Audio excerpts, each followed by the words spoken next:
When meteorologists declared this winter that the icy weather in the United States had been caused by a phenomenon known as the polar vortex, conservative commentators screamed foul. US Senator James Inhofe wondered how there could be global warming when there was so much snow. Charles Krautauer declared proudly in his Washington Post column that he was a global warming denier, while Rush Limbaugh, the radio personality, said the idea of a polar vortex was a hoax designed to back up left-wing claims of climate change. Some 58% of Americans say they worry about global warming. That's down from 5 years ago, while 2/3 of Americans say global warming will never affect them. So why is the popular debate over climate change so far away from the scientific consensus? And what does research tell us about the media and general public's understanding of science? Welcome to The Big Question, the monthly video series from Capital Ideas at Chicago Booth. I'm Hal Weitzman, and with me to discuss the issue is an expert panel. Jesse Shapiro is the Chicasian Family Professor of Economics at Chicago Booth. Much of his work brings economic models to the study of the media. He's a research associate at the National Bureau of Economic Research and a co-editor of the Journal of Political Economy. Jane Risen is Associate Professor of Behavioral Science at Chicago Booth. She researches judgment and decision-making, intuitive belief formation, magical thinking, stereotyping and prejudice, and managing emotion. She's a faculty member in Booth's Center for Decision Research and an affiliated faculty member in the University of Chicago's Social Psychology Department. And David Archer is a professor in the Department of the Geophysical Sciences at the University of Chicago. He's the author of several books on global warming, including The Long Thaw, How Humans Are Changing the Next 100,000 Years of Earth's Climate, and The Warming Papers, the scientific foundation for the climate change forecast. He teaches a class on global warming for non-scientists.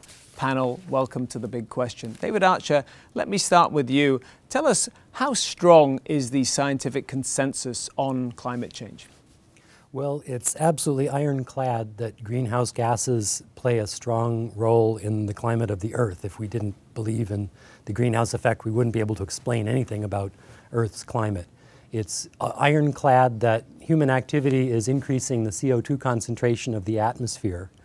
And it's very clear that the Earth is warming over the last couple of decades, if you look at the global average, a cold winter or so notwithstanding.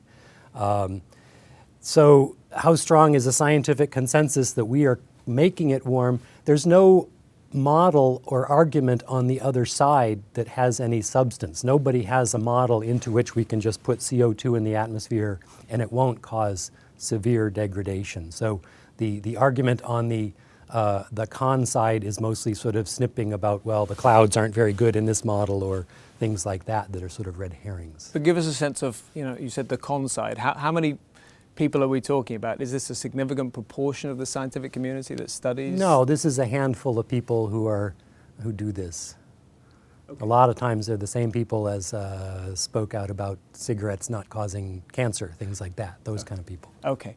And Jesse Shapiro, that's when it comes to public perceptions of what's going on, climate change, how worried we should be, what's causing it, we see something quite different. Yeah, depending on how you measure it, either a very sizable minority or a majority of the US population is in some sense skeptical of climate change.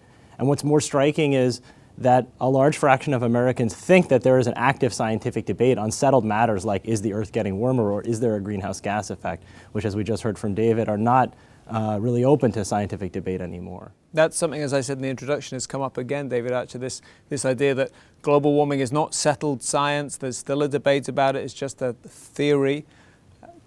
What do you make of that? Well, theory settled. Science is never settled because theories are always open to challenge the theory of gravity. For example, you could come up with something better. It could happen. It's not impossible. So strictly speaking, it's not settled, but you're saying that is not the way to think about science. Well, and then there are pieces that are not settled, like it's not totally clear if hurricanes will get stronger in a warming world. There are reasonable people on both sides of that question.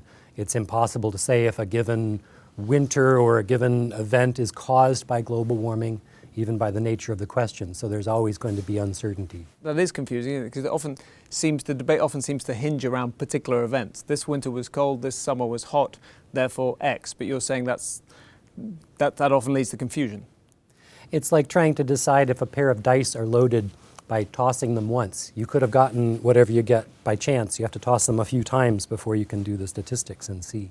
And Jesse Shapiro, let me come back to you, because much of your research is on the media, and in this case on how the media portray climate change and the effect that has. Tell us briefly about what you did and what you found. Well, I've been trying to understand why the American public seems to be so persistently skeptical of climate change, even on aspects of climate change where scientists are not skeptical, where scientists are essentially in consensus. And one of the things that I've found and that others have found is that skeptical voices from either from the scientific community or from the political community have received disproportionate weight in the media relative to their importance in the scientific debate. So the major news outlets in the US devote a significant amount of attention to positions on climate change that don't have a real role, say, in peer-reviewed research on climate change.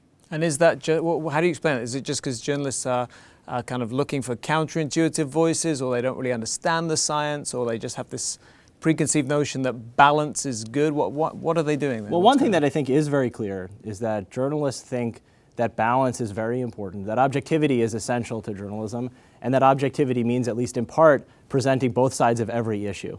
And I think on topics like climate change, where one side has a lot more scientific weight behind it than the other side, that kind of balance can be misleading to the public. I mean, but often we see science reported in the mass media as fact.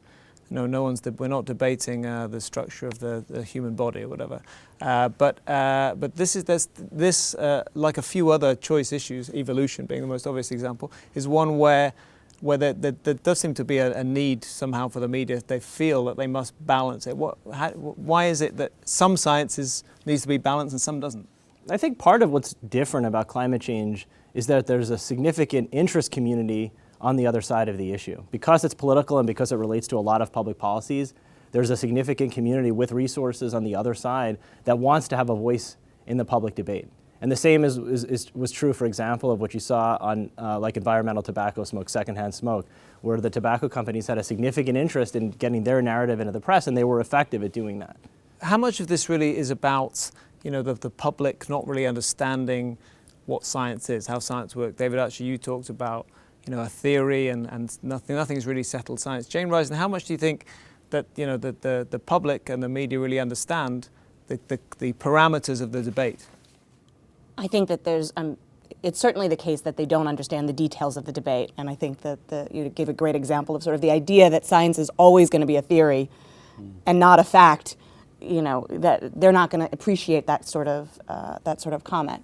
I think for global warming in particular, some of my research has suggested that part of what we're basing our belief on is coming from a very sort of intuitive belief. So we have some sort of rough sketch, rough representation of what it means for global warming to occur, and then we use inputs into that aren't necessarily part of what the science would actually be. And so we find that sort of the physical experience of warmth is going to influence people's judgments of how true and how likely it is that global warming is a real thing. And that's, I think, largely because people's representation of global warming includes the idea of warmth and the physical sensation of warmth.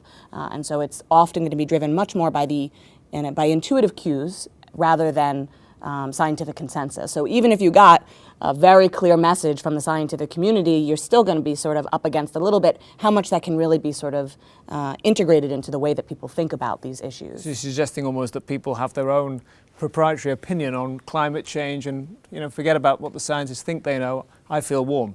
Well, I think it's because of the way, it's going to be a combination because it's the way that it's defined. So for a long time, especially when you use the term global warming, that's in particular associated with this idea of warmth and this feeling of warmth. And so that's going to be a strong cue. And so even if you sort of put that up against they're not going to be able to necessarily get a good takeaway from a meta-analysis or all of the scientific fact. Now, something like climate change doesn't necessarily have the exact same associations, just the term climate change. And so what's going to actually sort of push people's beliefs around is largely determined by what sort of, how we're representing these different issues. So the way we think about these issues is certainly determined by the media narrative and what science is producing, but sort of in the moment and sort of how I'm going to form my beliefs is going to be influenced by many other things other than just what the scientific consensus may be. David Archer, as a scientist, as a physical scientist who deals with these issues, is it frustrating to have the public so far away from the scientific community?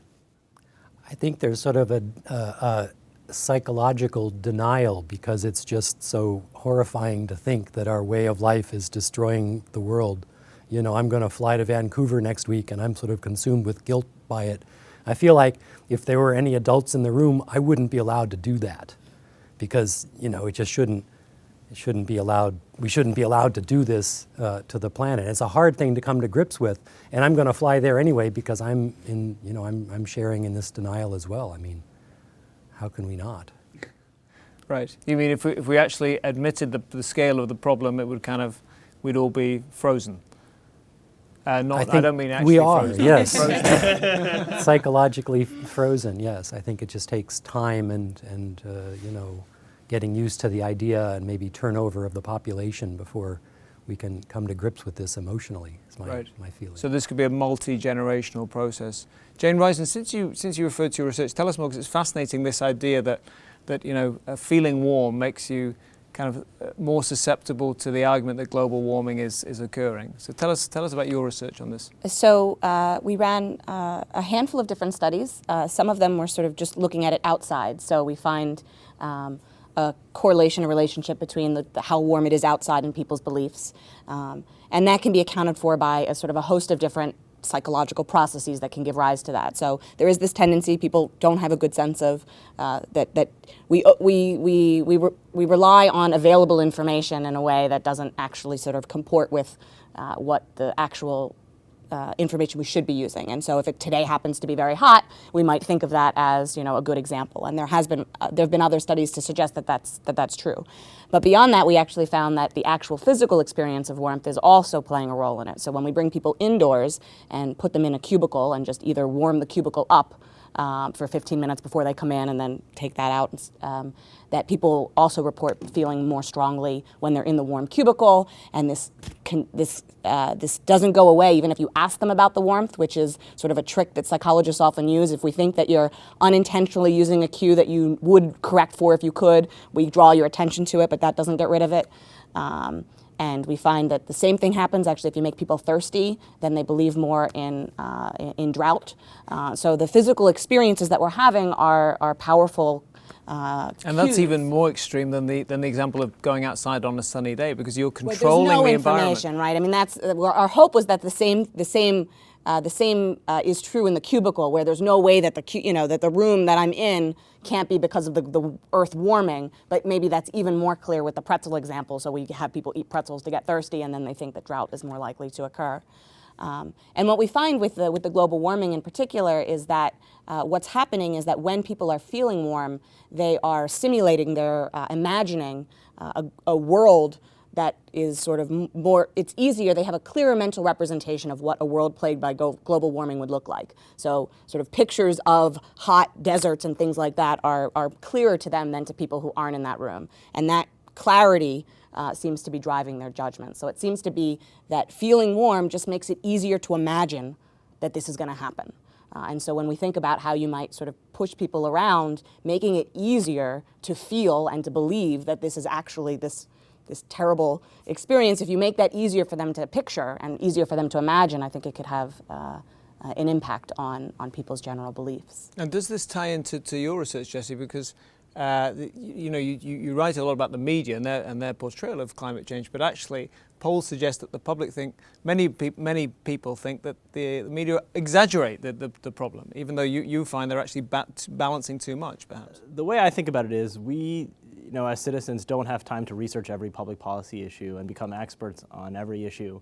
And part of the way we handle that is we rely on the media to aggregate information for us and go out and find relevant facts and put them in front of us. And so how the media portray topics like climate change is essential for shaping the public debate. And in this case, the media have really emphasized, in many cases, a narrative of debate. One side says this, the other side says that, even where really the debate, at least in the core scientific community that really is expert on this topic, the debate has been over for a long time on many elements of what we consider the kind of modern climate change consensus. David Archer? I did an interview with the local Fox News station a couple of weeks ago when it first got cold, and later read an analysis that Fox only mentions climate change when it's really cold out. So, that would be a way of doing the opposite of what you were doing, to try to make it seem ridiculous for, you know, a preconceived end that they had in mind. And ties the whole thing together. And it becomes interesting, even your choice of words, right? So at least one study, and you may know this better, Jesse, suggested that conservative think tanks use global warming more, and liberal think tanks use climate change more. And it's because, especially if you're going to talk about it when it's cold, that seems completely, this Sure. seems like it's evidence against global Absolutely. warming.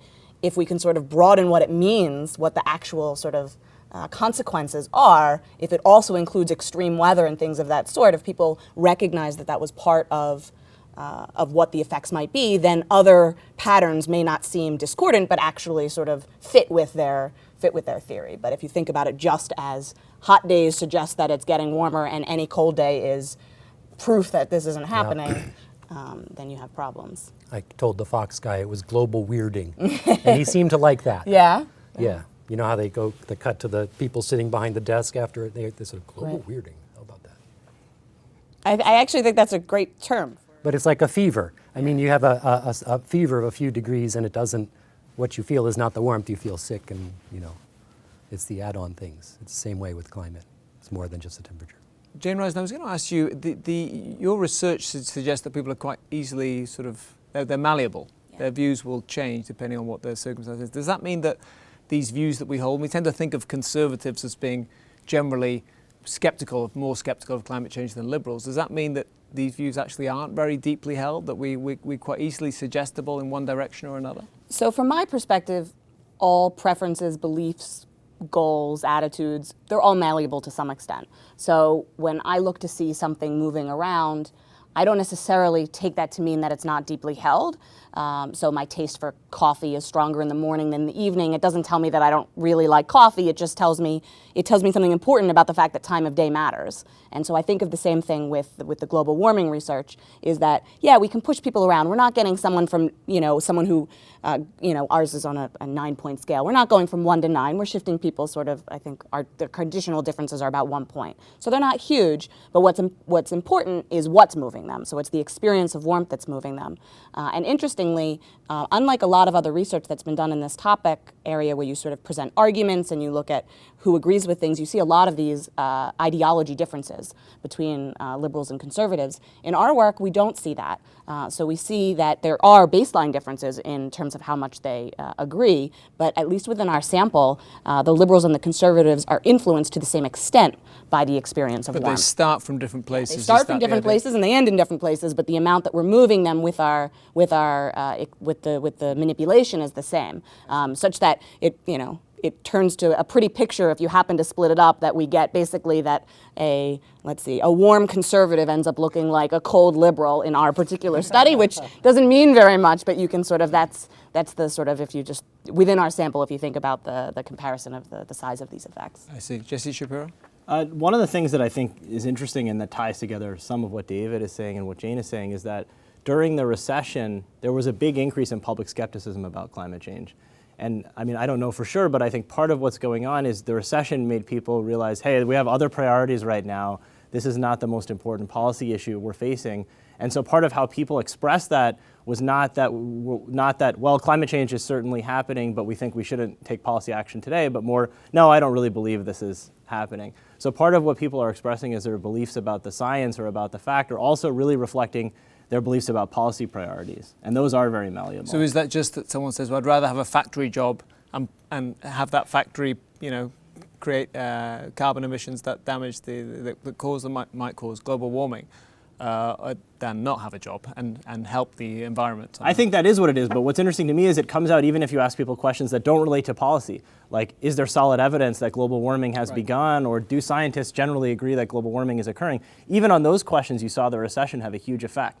So even when you're asking people about the science or about what scientists think, which shouldn't be affected directly by what policies they want to enact, they're still letting their policy, I think their policy priorities influence their judgments of the science or of the climate. And do you think that's because there's not, during the recession when other things matter, the media is not reporting on it as much? Or you think it's because just the idea that I could sort of simultaneously believe that this terrible event is going to happen and I don't care about it, that's hard for people to sort of adjust to?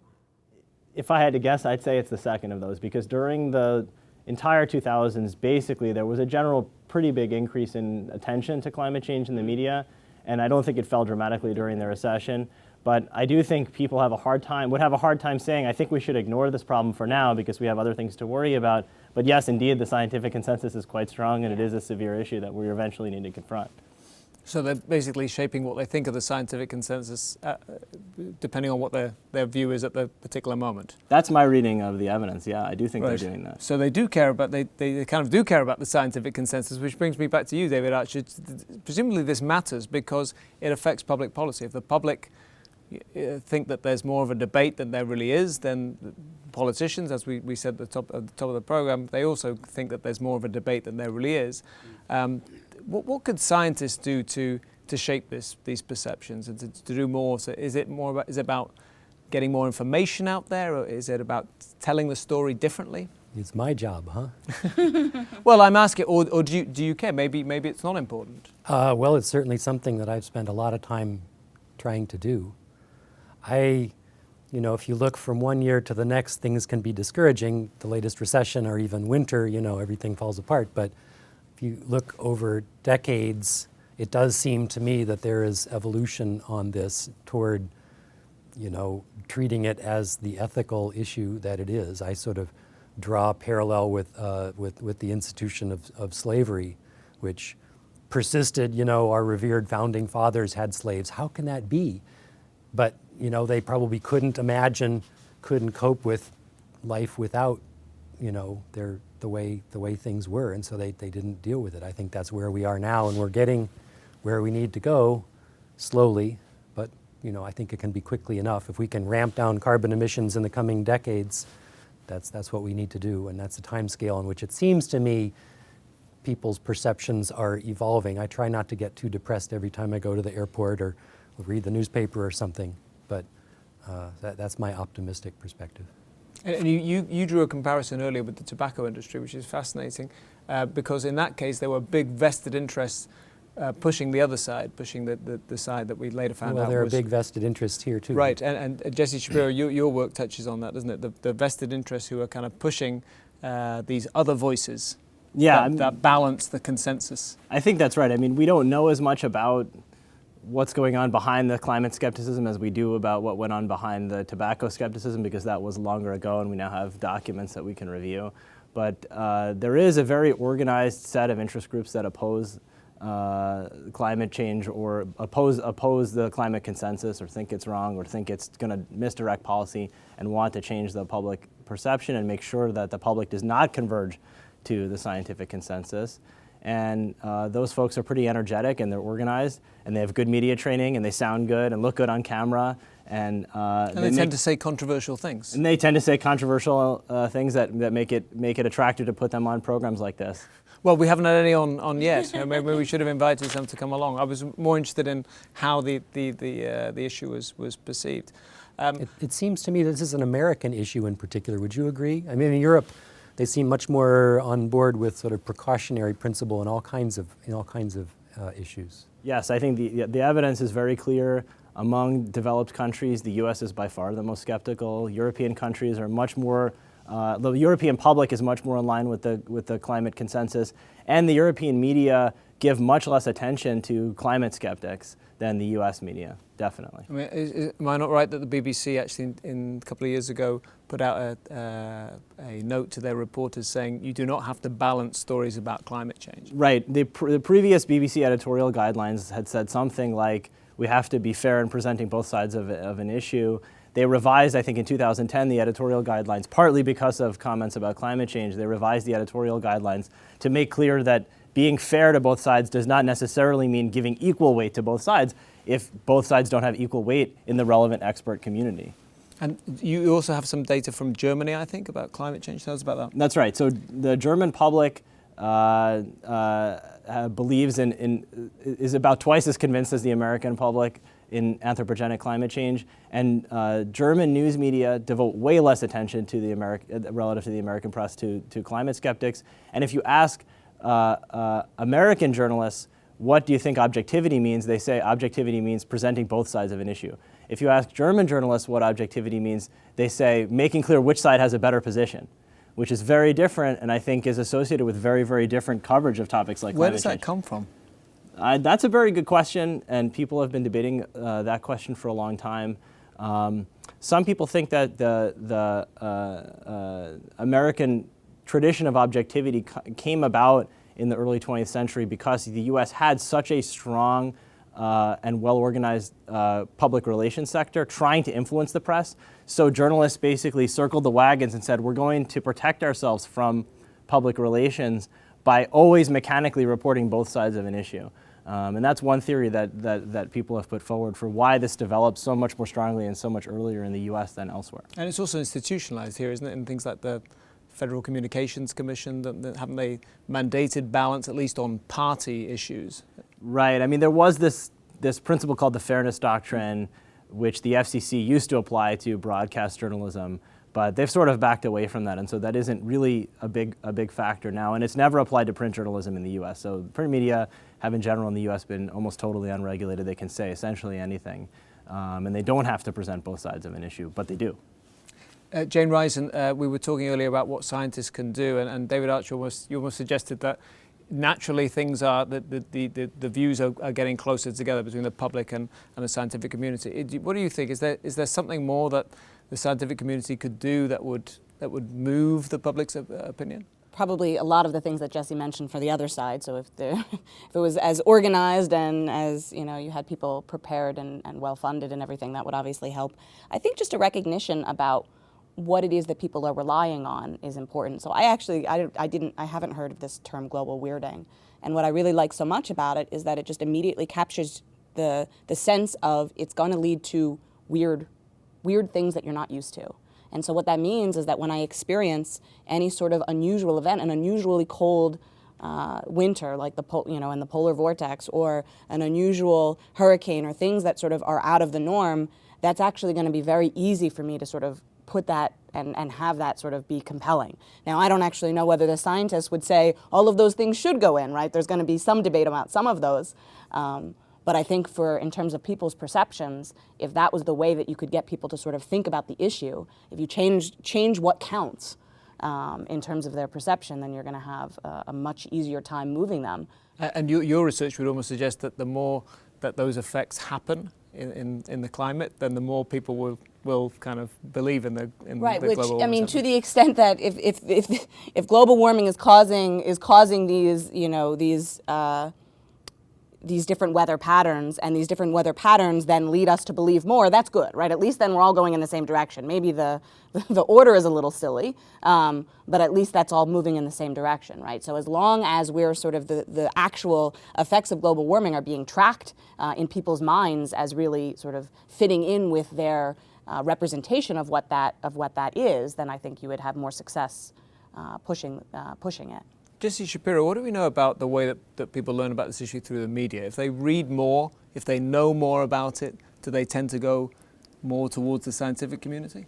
On just about any issue you would look at, if you were to compare, say, people who read the newspaper every day to people who don't read the newspaper every day, you would see a huge gap in knowledge. People who read the newspaper every day are much more likely to know what party controls the House of Representatives or who's the Secretary of State. But on climate change, actually, people who read the newspaper every day and people who don't read the newspaper every day look almost indistinguishable. And that's true no matter what political party they come from. People seem not to be very well informed by the media the way they are on so many other issues. Okay, so the answer is don't read the newspapers, just feel warm. Well, on that note, my thanks to our panel, Jesse Shapiro, Jane Risen, and David Archer. For more research, analysis, and commentary, visit us online at chicagobooth.edu/capideas. And join us again next time for another Big Question. Goodbye.